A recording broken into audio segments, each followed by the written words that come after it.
আমবাগানের মধ্য দিয়ে বিশ্ব ইজতেমা শুরু। শীত বৃষ্টি সহ নানা ভোগান্তি সয়ে মুসল্লিদের পদচারণায় মুখর টঙ্গীর তুরাক্তি।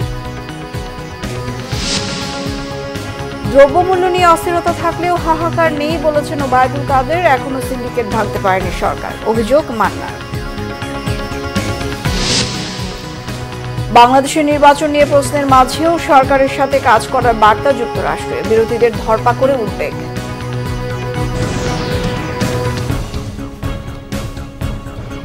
দেখছিলেন বিআরবি কেবল সংবাদ শিরোনাম, এবার বিস্তারিত। টঙ্গীর তুরাগ তীরে শুরু হয়েছে বিশ্ব ইজতেমার প্রথম পর্ব। জুমার নামাজ আদায়ে ইজতেমা ময়দান ও সংলগ্ন এলাকায় জমায়েত হন লাখো মুসল্লি। শীত ও বৃষ্টি সহ নানান ভোগান্তি উপেক্ষা করে দেশ বিদেশের বিভিন্ন প্রান্তের মুসল্লিদের পদচারণায় মুখর হয়ে ওঠে বিশ্ব ইজতেমা ময়দান সহ আশপাশের এলাকা। ফজরের পর আমবয়ানের মধ্য দিয়ে বিশ্ব ইজতেমা শুরু হয়। বয়ান শুরু করেন পাকিস্তানের তাবলিগ জামাতের মুরব্বী মাওলানা আহমেদ বাটলা, আর বাংলা তর্জমা করে শোনান বাংলাদেশের নুরুর রহমান। এরই মধ্যে ইজতেমা ময়দান কানায় কানায় ভরে গেছে। আজ দেশের সর্ববৃহৎ জুমার নামাজ আদায় হয় ইজতেমা ময়দানে। প্রথম পর্বে বিশ্ব ইজতেমায় অংশ নিচ্ছেন মাওলানা জুবায়ের অনুসারী মুসল্লিরা। মুসল্লিদের সুরক্ষা ও শৃঙ্খলা রক্ষায় আইনশৃঙ্খলা বাহিনীর 15,000 সদস্য নিয়ে 6 স্তরের নিরাপত্তা ব্যবস্থা গড়ে তোলা হয়েছে। রবিবার আখেরি মোনাজাতের মধ্য দিয়ে শেষ হবে বিশ্ব ইজতেমার প্রথম পর্ব। দ্বিতীয় পর্ব শুরু হবে আগামী 9 ফেব্রুয়ারি। আখেরি মোনাজাত হবে আগামী 11 ফেব্রুয়ারি।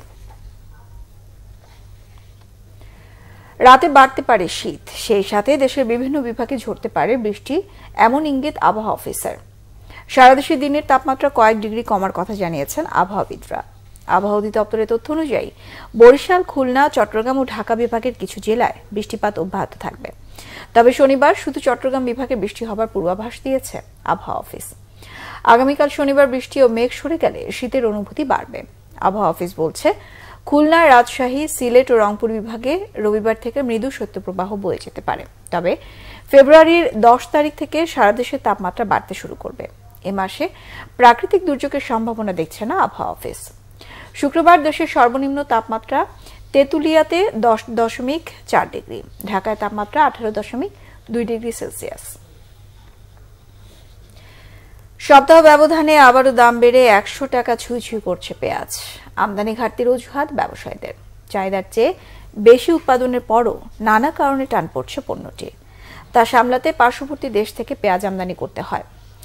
কদিনের বাড়তি দামের মধ্যে আবারও বেড়েছে এই নিত্য পণ্যটির দাম।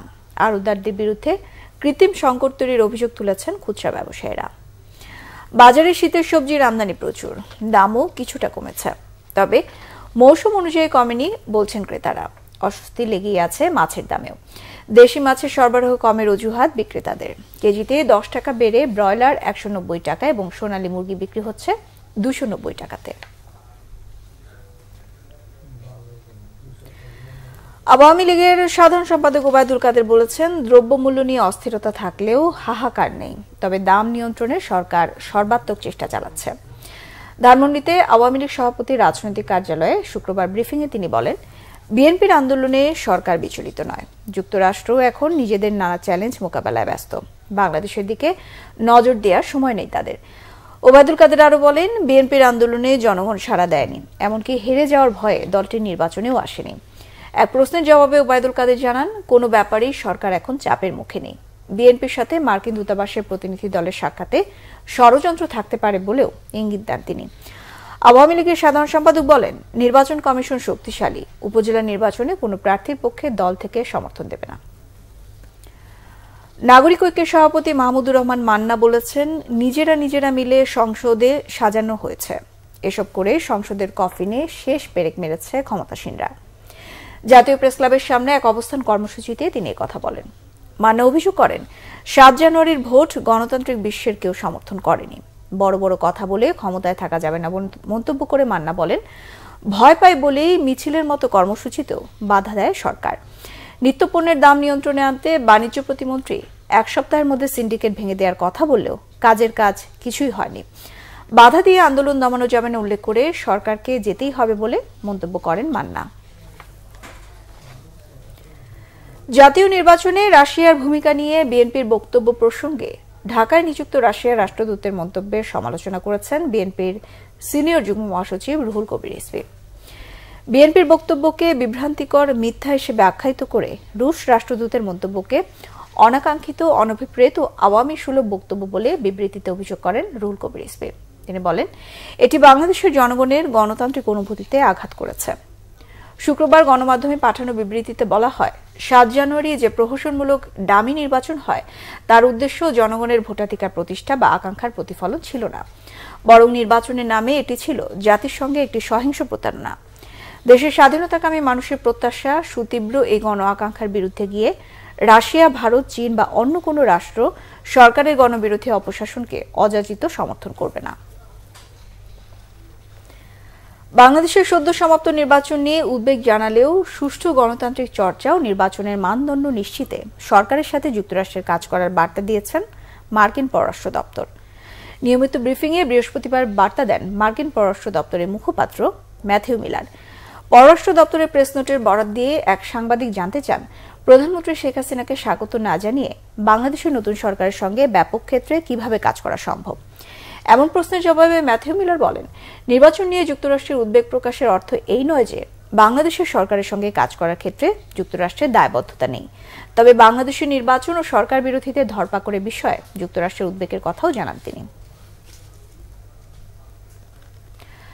সাংবাদিক দম্পতি সাগররণী হত্যায় জড়িতদের চিহ্নিত করতে আরও সময় লাগবে বলে জানিয়েছেন আইনমন্ত্রী আনিসুল হক। বলেন, আসামি ধরতে 50 বছর লাগতে পারে মর্মে দেয়া তার বক্তব্যটি ছিল আপেক্ষিক। শুক্রবার সকালে দুদিনের সফরে ব্রাহ্মণবাড়িয়ার কসবা ও আখাউড়ায় গেলে সাংবাদিকদের প্রশ্নের জবাবে আইনমন্ত্রী এসব কথা বলেন। এ সময় তিনি আরও বলেন, হত্যার 42 বছরে আসামি ধরা, 24 বছরের রহস্য উন্মোচনের নজির রয়েছে, তাই সময়টা আপেক্ষিক অর্থে তিনি ধরেছেন। বিতর্কের বিষয় হওয়া উচিত নয় মন্তব্য করে আনিসুল হক বলেন, অপরাধী যেই হোক তাদের আইনের আওতায় আনা হবে।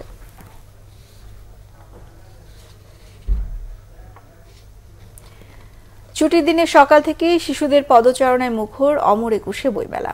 এবারে মেলার প্রথম শিশু প্রহরে সকাল থেকে ঢল নামে কোমলমতিদের। আনন্দ বিনোদনে বিভিন্ন বইয়ের সাথে পরিচয় হয় তাদের। সকাল 11:30টার দিকে হালুম, ইকরি ও টুকটুকিদের দেখা পেয়ে আনন্দে বাঁধ ভাঙে শিশুদের। মেলার প্রথম শুক্রবারে শিশু প্রহরে সিসিমপুরে মঞ্চ ঘিরে ঢল নামে তাদের।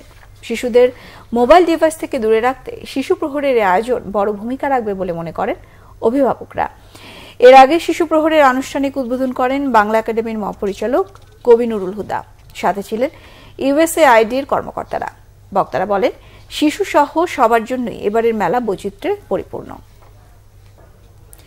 এই ছিল এখনকার মতো। পরের সংবাদ সন্ধ্যা 6টায়। 5টায় থাকছে নিউজ টপ 10, দেখার আমন্ত্রণ রইল। এছাড়া বাংলাভিশন সংবাদ ও সংবাদ সংশ্লিষ্ট অনুষ্ঠান দেখতে ভিজিট করুন www.bbnews24.com ও facebook.com/banglavisionnews।